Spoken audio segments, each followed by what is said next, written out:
이번 영상에서는 슈드와 한국판 슈드인 타미당 커버드콜을 가미한 타미당 7 프리미엄을 비교해 보도록 하겠습니다. 간략하게 소개를 하자면 SCHD는 찰스 슈왑이 운용하고 있는 대표적인 배당 성장 ETF이고요. 타미당은 타이거 미국 배당 다우존스를 줄임말인데 한국판 슈드라고 불리거든요. 같은 지수를 추종하는 ETF라고 생각하시면 되겠습니다. 타미당 7 프리미엄도 같은 지수를 추종하는데 커버드콜 방식을 이용해 가지고 7%의 배당을 더 주는 걸 목표로 하는 ETF죠. 지난 1년간의 성과를 보자면 타미당은 14% 상승하고 슈드는 7.5% 상승했습니다. 같은 기간 동안 7 프리미엄은 오히려 0.7% 정도 하락했는데요. 한국판 슈드가 SCHD보다 훨씬 상승률이 높은 거는 환율 효과예요. 1년 동안 환율이 꽤 많이 상승했기 때문이죠. 배당까지 적용하면 이렇게 됩니다. 배당 소득세를 제외한 배당률이고요. 주가 상승분과 배당률을 더했을 때도 타미당이 가장 높았고 슈드가 그 다음이고 근소한 차이로 타미당 7 플러스가 마지막이었습니다. 간혹 타미당이나 타미당 7 프리미엄이 더 좋다고 얘기하시는 분들이 있는데 그 이유 중에 하나가 슈드와 달리 ISA나 연금저축펀드에 투자를 해서 배당 소득세를 나중에 낼 수 있기 때문에 그 기간 동안 그 금액만큼 더 투자를 할 수 있다는 걸 장점으로 내세우는데요.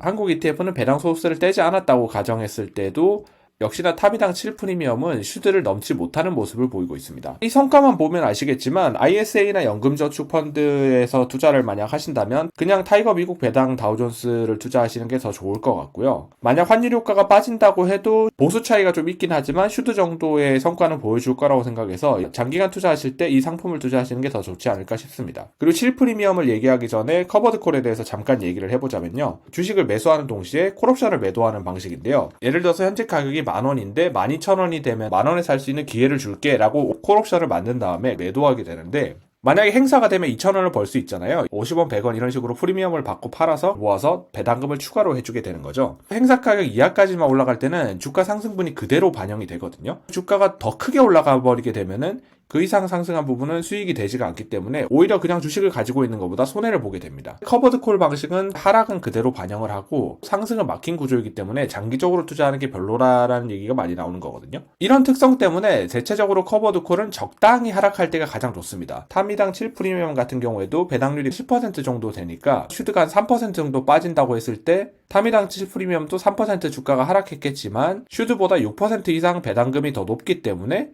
더 좋은 성과를 보일 수가 있는 거죠. 하지만 대체적으로 미국 주식은 상승하는 애가 하락하는 애보다 더 많거든요. 만약 장기적인 자산 상승을 원해서 투자를 하시는 것이라면 타미당이나 슈드 같은 커버드콜 상품이 아닌 일반 ETF를 모아가시는 게 좋을 것 같고 수익률이 낮더라도 매월 비슷비슷한 수익이 필요하신 투자자라면 커버드콜 상품이 나을 수 있습니다.